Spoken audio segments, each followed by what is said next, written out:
Thesis overview: Religion as epistemic delegation.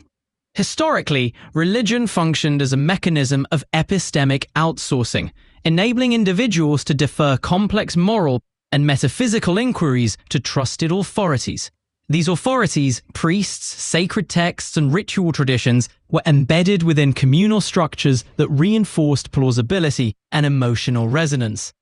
As empirical knowledge and personal epistemic access expanded, this delegation model began to fracture. The resulting tension exposed discrepancies between inherited doctrine and lived experience, prompting a re-evaluation of where epistemic trust should reside. Pre-modern epistemic structures. In pre-modern contexts, religious mediation of truth was normative. Individuals lacked access to alternative epistemologies. Deference to religious authority was rational, given the absence of competing frameworks. Experiential alignment was strong. Rituals addressed emotional needs, narratives mapped moral intuitions, and communal reinforcement sustained plausibility. This configuration formed what sociologist Peter Berger termed a plausibility structure, a social matrix in which belief felt not only true, but intuitively valid. Modernity and the recalibration of trust. With modernization came epistemic pluralism. Scientific inquiry, increased literacy, and global interconnectivity introduced competing truth claims. Individuals began to trust direct experience and empirical modeling over inherited doctrine. Normative religious claims, particularly regarding gender, sexuality, and cosmology, were increasingly scrutinized when misaligned with observable reality. This shift did not constitute a wholesale rejection of meaning, but rather a recalibration of epistemic authority, from external delegation to internal discernment. Philosophical resonance. The argument finds support in several philosophical developments. Peter Berger's later work reflects a transition from viewing religion as a theoretical system to recognizing its experiential and contextual essence. Miguel Rincon's pluralist realism posits that religious experience retains epistemic value when grounded in lived particularity rather than abstract doctrine. Juan Morales's ecological epistemology frames religious knowledge as contextually embedded, shaped by emotion, environment, and relational dynamics rather than universal propositional truth. Imperial, closely engaged, frames religious knowledge as contextually embedded, shaped by emotion, environment, and relational dynamics, rather than universal propositional truth. The phrase "I don't know, but they do" encapsulated this dynamic. However, as epistemic tools diversified through science, introspection, and pluralism, that relief transformed into epistemic tension. Today, truth is increasingly validated through felt experience, empirical testing, and shared understanding, rather than authoritative transmission. Ontological asymmetry and epistemic modeling. This framework identifies a critical ontological distinction between entities with full experiential instantiation and those occupying a liminal, probabilistic state of existence. Embryos and fertilized eggs are described as ontologically fragile, biologically present, but experientially unmodeled. Persons with subjective experience are cognitively instantiated through empathy, memory, and narrative projection. Their suffering and futures can be simulated and socially contextualized. This distinction generates a gradient of emotional and epistemic salience, which influences moral attribution. Rights tend to be extended to entities that can be emotionally and cognitively modeled. Entities lacking experiential anchoring often receive diminished moral consideration. Moral inflation and rights dilution.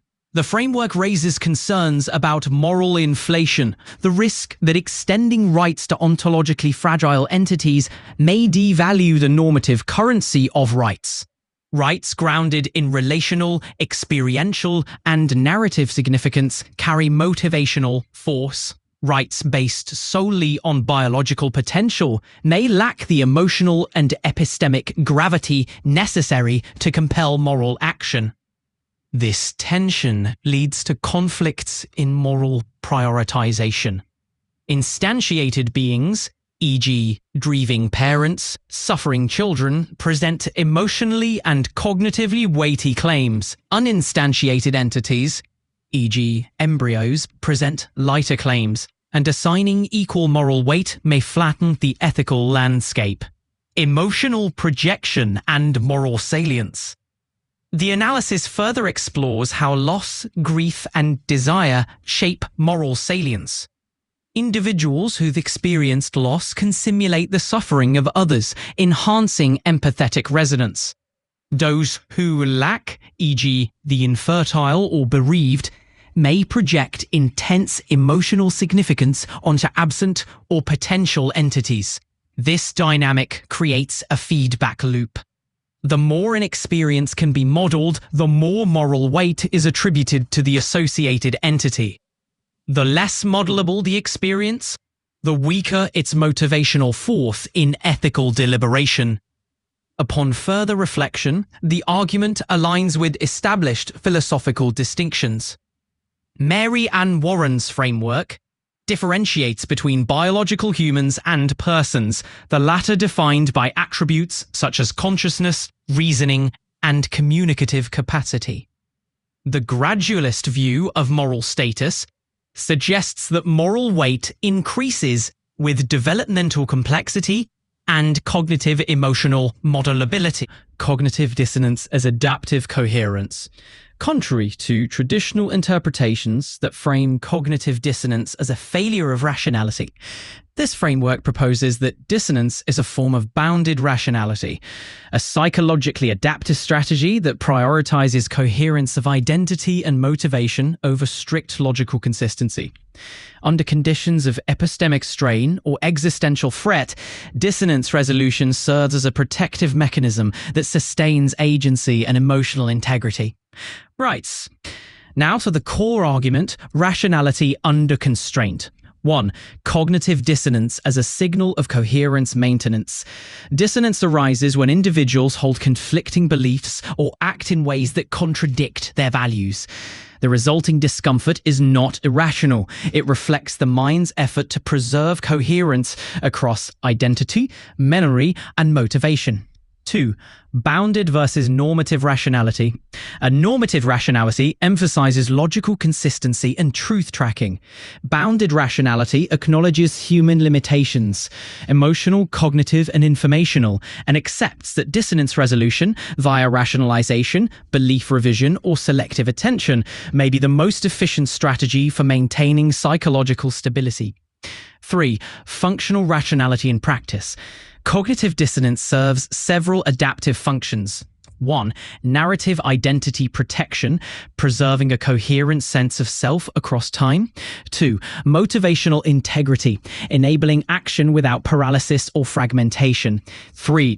Epistemic load management, preventing collapse under excessive contradiction.